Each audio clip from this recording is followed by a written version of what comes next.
આખા વિશ્વમાં એક નક્કી કરવું ને એ તો ટોપ લેવલના મહાપુરુષોનું કામ છે. બાકી વાત થઈ કે આખા વિશ્વમાં એક છે. પહેલાં તો આપણા સંઘમાં ને આપણા કોન્ટેક્ટમાં હોય એમાં એક દેખાવું જોઈએ. શરૂઆત નજીકથી કરવી પડે. આખા વિશ્વમાં પછીની વાત છે. મોટે ભાગે આ જે કોઈ પ્રોબ્લેમ રહે ને એ પોતાના સુખ માટે ઊભા થાય છે.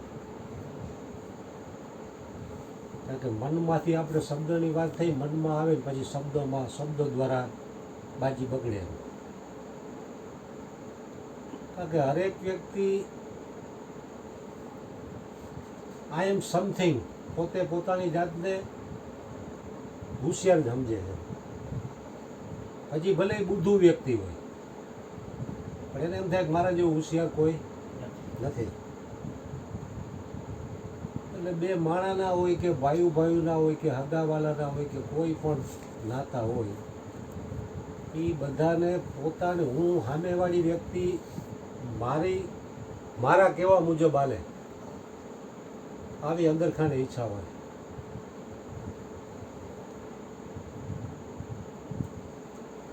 તો માણસે એનો વિચાર કરવો જોઈએ કે આટલા વર્ષમાં આપણે ઘણું સાંભળ્યું, ઘણું બોલ્યા, ઘણું વાંચ્યું, સત્સંગમાં ઘણું સાંભળ્યું. જેટલું સાંભળ્યું એટલું બધું હું માનું છું?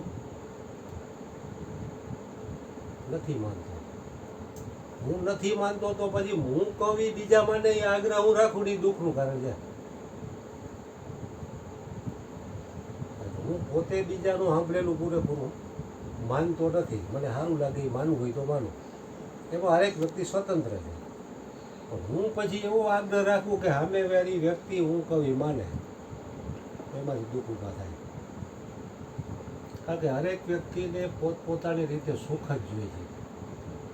દુઃખ કોઈને જોતું નથી, છતાંય હાથમાં દુઃખ આવે. કારણ કે ઈચ્છે છે હરેક વ્યક્તિ સુખ, કારણ કે પોતાનો હાથમાં જે સુખ સ્વરૂપ છે.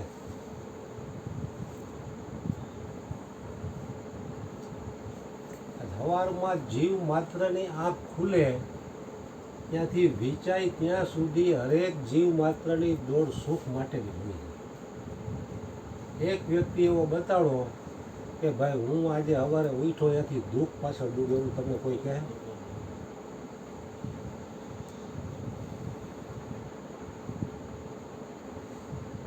લગ્ન કરે છે વ્યક્તિ તો એ સુખ માટે કરે છે.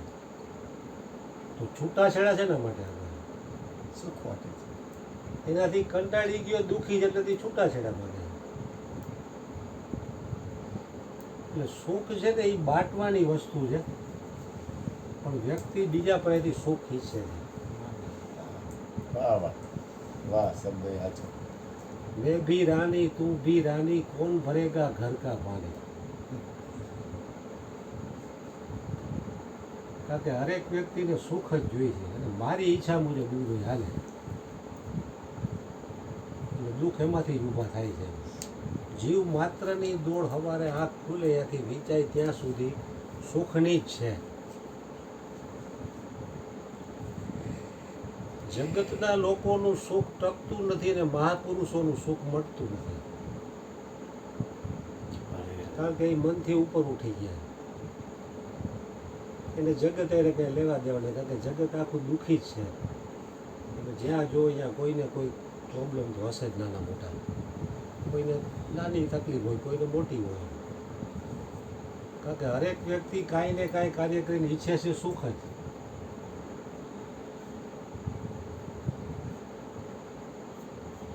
સુખ માટે જ્યાં જ્યાં જવા મારે ત્યાં હાથમાં દુઃખ આવે. કારણ કે સુખ ઈચ્છે જેનું કારણ છે કે કારણ કે સુખ સ્વરૂપ પોતે છે. એક ગુરુનો એક ચેલો નિર્ધન હતો તો ગુરુને કહે કંઈક દયા કરો હું ધનવાન બનું એવી.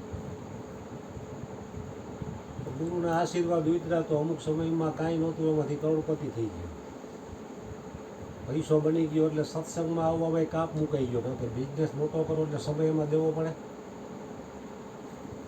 પછી ધીરે ધીરે ધીરે ધીરે સત્સંગમાં કાપ મુકાતો ગયો. પછી એકવાર ગુરુ એને ભેટો થઈ ગયો તો એ ઘરે જમવા લઈ ગયો. જયમાં પછી બેઠા તો કે હવે તું પહેલાં તો તું હાવ નિર્ધન હતો, હવે તું ધનવાન બની ગયો, હવે તો તું સુખી છો ને? તો કે ના ના, આ તો મને પહેલાં એવો વહેમ હતો કે આ ધન સંપત્તિ મળે તો હું સુખી થઈ જાઉં, પણ આ મળ્યા પછી એવું લાગે છે કે આમાં સુખ નથી. ન હોય ત્યારે વ્યક્તિને એમ થાય કે આ મળે તો હું સુખી થઈ જાઉં. તો કે આમાં તો ઉલટાનું મારે ટેન્શન ને પ્રોબ્લેમ વધ્યા. તો કે હવે પેલા મહાત્મા ગયા તો તારી પાસે તો પૈસા છે, ગામમાંથી 1,00,000-2,00,000 દઈને 1-2 તોલા સુખ ગોતી આવ. તો હસવા મીધો કે સુખ થોડું કંઈ વેચાતું મળે કે ગામમાં. તો કે હવે કાંઈક એવી દયા કરો કે હું સુખી કઈ રીતે થાઉં. એના गुरुजी की तेरी सुख लेने की जो वासना है ना वही दुख का कारण है. कि सुख लेવાની ઈચ્છા વાસના જ દુઃખનું કારણ છે.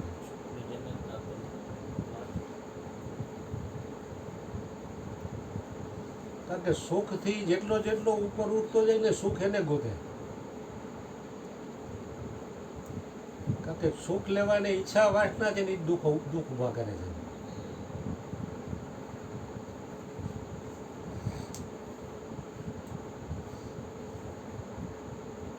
હરેક વ્યક્તિને સુખ જ જોઈ છે.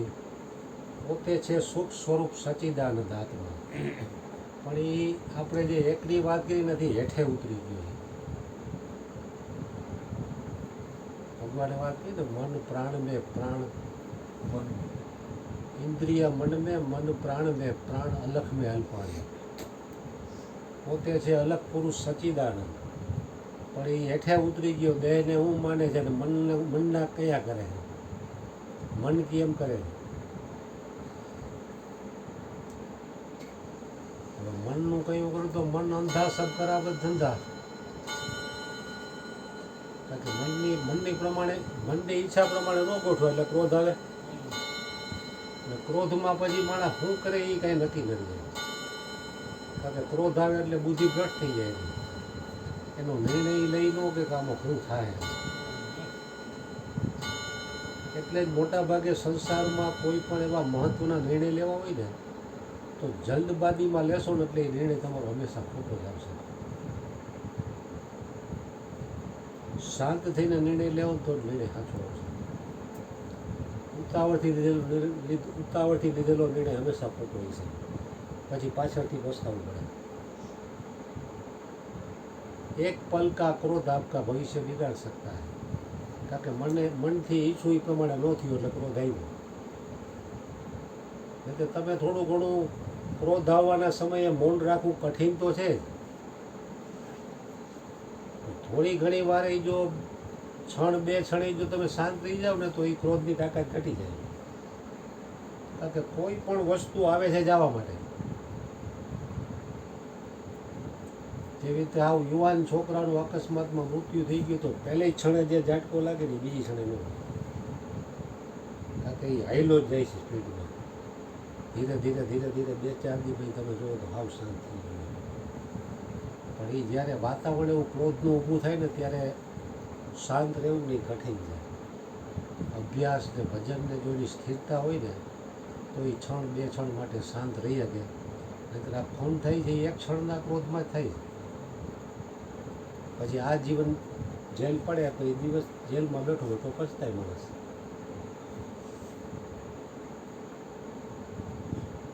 એટલે સુખ સ્વરૂપ પોતે છે. ગુરુના ઉપદેશને જો યાદ કરે ને કે મને કેવો બનાવ્યો તો હું કોણ છું, એ જો યાદ કરે ને તો મોટા ભાગના પ્રોબ્લેમ હળવા થઈ જાય. કારણ કે નીચે ઉતરી ગયો જીવ એટલે જ આ પ્રોબ્લેમ થાય છે. જેટલો ઉપર ઉઠશે ને એટલા પ્રોબ્લેમ, એનું હૃદય જ પ્રોબ્લેમ પ્રૂફ બની જાય. કારણ કે સામેવાળો તમને દુઃખ દેવાવાળો પછી થાકી જાય. તમે કાંઈ આમો પ્રતિભાવ ન આપો તો સામેવાળો થાકી જાય. કેટલીક વાર બોલવા